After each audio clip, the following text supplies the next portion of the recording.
For Lexington Richland School District 5, I'm Barrett Isbell, and this is the November-December edition of Focus on 5. Over the next few minutes, I'll be covering some of the coolest things that have happened in our district over the past month and a half. Now we're going to get our academic category started off at Oak Point Elementary, where they recently participated in one USC Gamecock Reading Initiative. Now I stopped by and talked to media specialist Angela Durham, where she broke down what the initiative was and how it was a big accomplishment for the students and the school. Reading with the Gamecocks is a program run by the USC Lady Gamecocks, and it's a reading initiative to promote reading and the excitement of reading and to increase students' reading skills.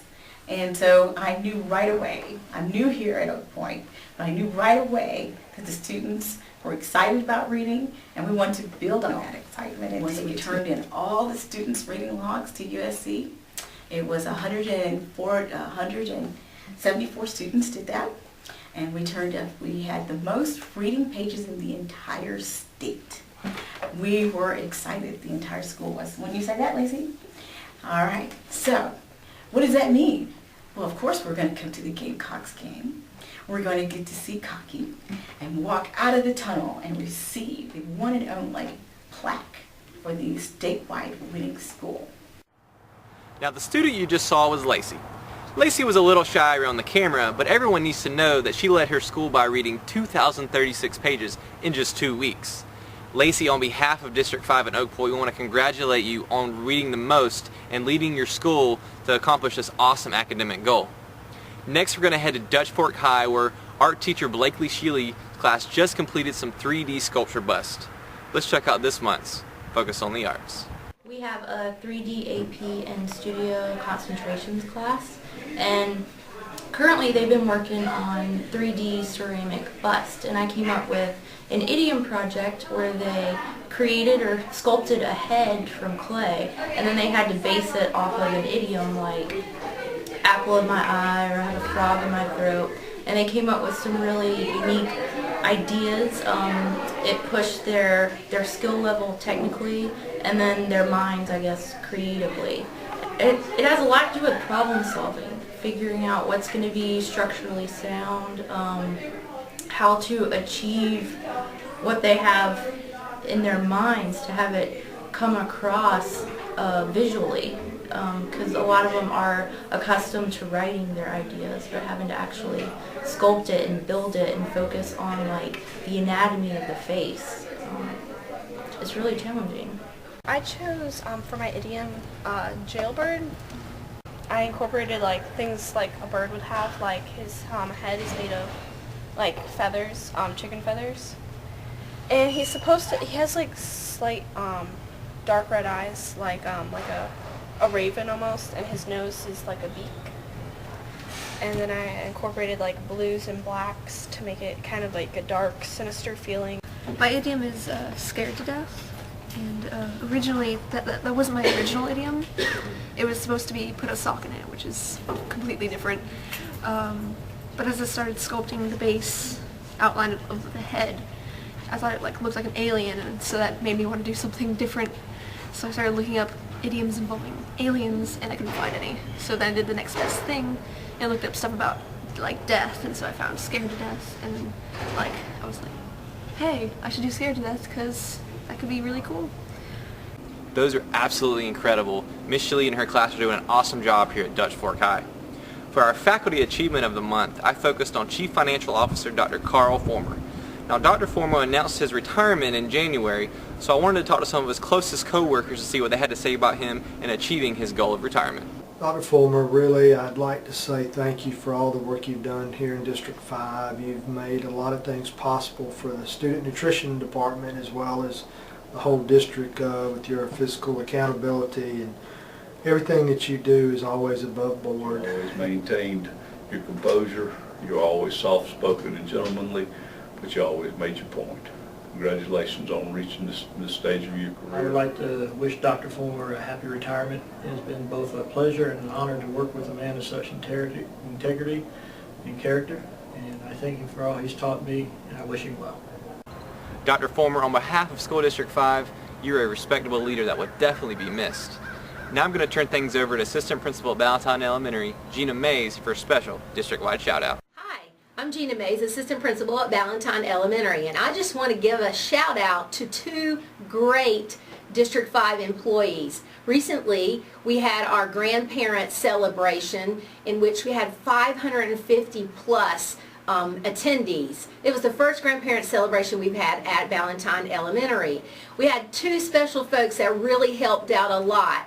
One was Ira Schrank from the Transportation Department.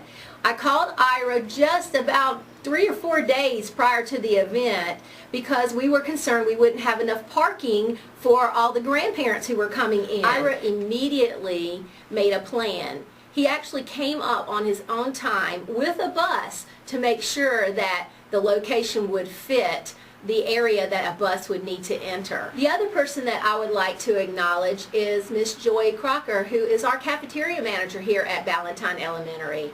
Joy worked closely with me as we planned our menu for that grandparent celebration breakfast. Imagine we have 550 extra folks eating breakfast and the kids who normally eat breakfast. So they basically made 2 breakfasts that day. So a great shout out to Ira and to Joy, and thanks for making Ballantyne Grandparents Day a super special event. Thanks, Miss Mays, for that well-deserved shout out. For our community service category of the month, we turned to Seven Oaks Elementary's Reading Buddies program. Now, the Reading Buddies program allowed community members to come into the school and get paired up with students to help them work on their reading skills. It's grown so much in the past few years that I had to stop by and talk to reading interventionist Linda Bergerson and 2 of her volunteers to just see how much it's grown and how it impacts the students. This year we have 50 reading buddies, and we have expanded it to 4-year-old kindergarten and 5-year-old kindergarten, 1st and 2nd grade. The difference being that in 4-year-old kindergarten, the buddies read to the students so that they can see good book handling skills and model how fluency should sound. And then in 5K, 1st grade and 2nd grade, the students read to the buddies. So we found it to be a very beneficial program for all, and it gets our community involved. I volunteer because I like being able to help. I feel that it's something that will help them to be successful. I learned about the program through Leadership Columbia last year, and part of our project was to partner with the United Way's Midland Reading Consortium, and therefore I continued my volunteering from that program. I've already in a few months been able to see them improve their reading skills, and it's fun to see them do that and share that experience with them. So it's been a very rewarding experience for me, and I'm glad I'm here. District 5 is so thankful for all our community volunteers and how they help our students succeed in and out of the classroom. Now, for our final focus of athletics, of course I had to come to Dutch Fork High to talk to Coach Knotts and several of their players about their recent state championship win. They shared with me their experiences from the game and how special of a win it is for the school and the community. Well, having been to the state championship last year, we knew all about the experience, so we had some confidence going in. We knew we were playing a good Sumter team. We knew we had to do our jobs. Our theme all year was to be accountable, and I think the kids really were accountable Saturday night, and the result was a big win for us. Going into the game, I was like so hyped up. I was amped. I was ready because I knew we were about to get this dub. Me and my boys, we were going to go out celebrating and stuff. It was just, and then when it happened, like when we actually won, it felt like a dream.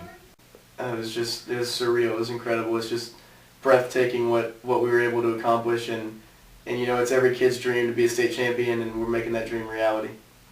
This is a surreal moment, like just knowing that our senior year and all of it came together the way we wanted it to, and that we came out with a championship ring, and we could do it with all of our brothers that we made lifelong memories with.